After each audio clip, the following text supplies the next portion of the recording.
In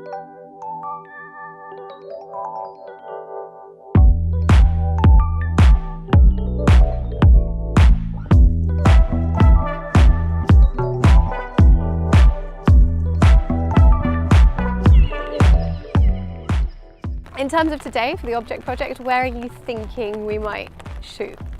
I think on first thoughts outside of the house, because I think that's really good for storytelling, just having the car, and I don't know, you almost think of an old film when someone arrives visiting a house, and that's quite nice. Yeah. But I have seen a few trees and I just want to check whether or not we can get underneath them. There's a really beautiful blossom tree that way. I really like this tree. Ideally, I think give it another week or so, so there's a bit more blossom on it. But I really love the way that it kind of curves over the road, and instantly I feel like I would probably park here, angle it maybe this way, and then shoot from the front rather than the side.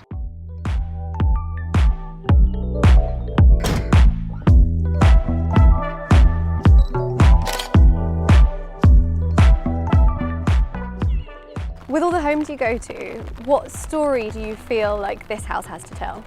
I think the story that I expected today was just that it's a nice summer's day and we're kind of visiting a house maybe for tea or something and having a good time, but the weather makes it seem a bit more moody, and I think that will show in the photo. So to me it's almost like we've been driving and it's raining too much and we have to stop the car somewhere, and this is where we found.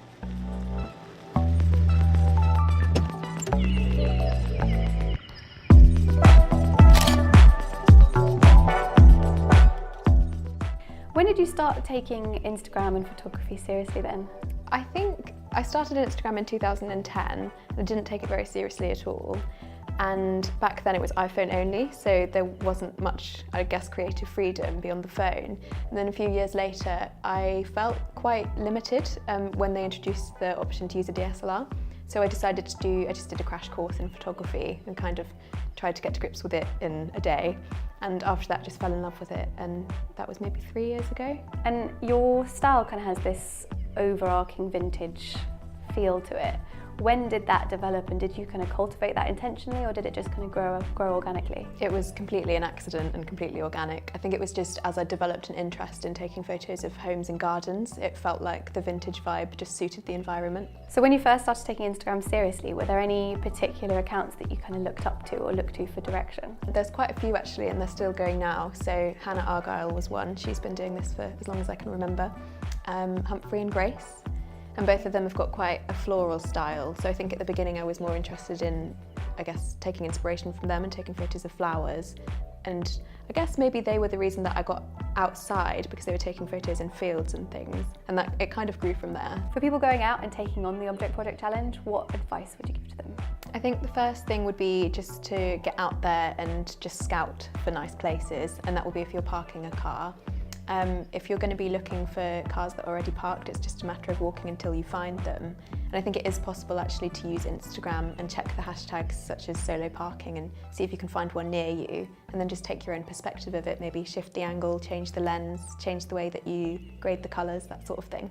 And for people who don't have access to a car maybe, or they want to think outside the box a bit, what advice might you have for them? There's definitely ways that you can do this without a car. So I know a lot of accounts use miniature cars, or so they have like a toy of a classic car, but they'll make it in the perspective so that it looks the size of a normal car.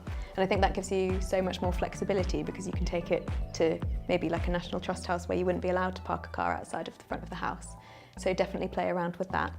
And also things like All That Is She does her photos from the ceiling where she creates a scene out of bits from around the house. And she's built a car, I think from a duvet, with some kind of props from around the house.